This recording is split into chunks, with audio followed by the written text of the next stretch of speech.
Now student, in last video we have completed our terminology, and this video we will come to know the duties of match referee, assistant referee, duties of captain and fundamental skills of football.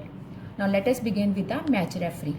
Match referee is an official responsible for the conduct of game under rules and regulation.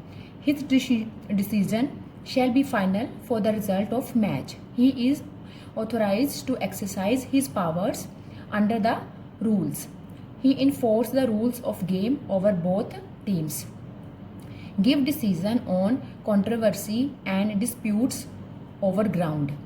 Referee keep the record of the game and act as timekeeper. He stops the game if player has been seriously injured and restart the game after stoppage. He is to check the equipments of the game and see that ground is fit for conduct of the game. Duties of assistant referee. There are two assistant referee or linemen. They assist or help the match referee during the game. Their duties are to indicate match referee by various signal like ball is out of play, which team to get corner kick or throw in or goal kick or offside. They are occupied with flags. Duties of captain. He represents the team to decide the toss, make strategy of the team in the field. He decides the team members and their position. He guides the team action in the playing field like which player to take throw-in, corner kick, penalty kick, etc. Captain encourages team members to play better, checks the conduct of the team members in the playing field. Now next topic is fundamental skills of football. First is kicking or shooting. It is the most common skill used to hit the ball with power. It reaches long and away to the desired position. It is performed to various ways like kicking with inside, outside of foot, instep kick, punt kick, scissor kick, banana or chip kick, roll kick, etc. It can be used during free kick, goal kick, corner kick, penalty kick or when situation suits. Dribbling. It is a faking to the opponent in such a way that the control of a ball is kept. Player controls the movement of the ball with the feet, whereas upper body gives the dodging movement. Heading.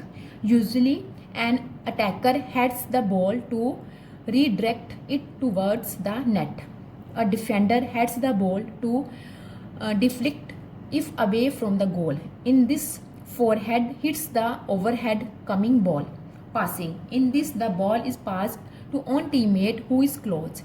It is of two categories such as short pass and long pass. The ball is slightly pushed so that it should reach to the desired point. There are lots of variation to passing like push pass, out step push, through pass, etc. Throw in. This skill is used to throw the ball back for the play from the side or touch line. The player must throw the ball over the head while both the feet should be in contact with ground. The player must not touch the sideline during throw in. Tackling. It is taking the ball possession from the opponent with sliding. Many times trapping the ball with head, chest, foot is also done for the possession of the ball. Trapping. It is controlling the lifted ball before it could bounce or control the ball in air so that it should fall near the body range. It is of various types such as chest pass, thigh trap, under the foot trap, stop trap, head trap, etc. Corner kick. This skill is used to kick the ball from the corner. In this, an expert player kicks the ball in such a way that it should land overhead in front of goal post so that his teammates must head the ball to convert it into goal. Important personality tournaments and venues: Dronacharya Award, Dhyan Chand, international personalities, important tournaments, important venue. These topics you have to learn it thoroughly. Now students, your football chapter is completed. Thank you.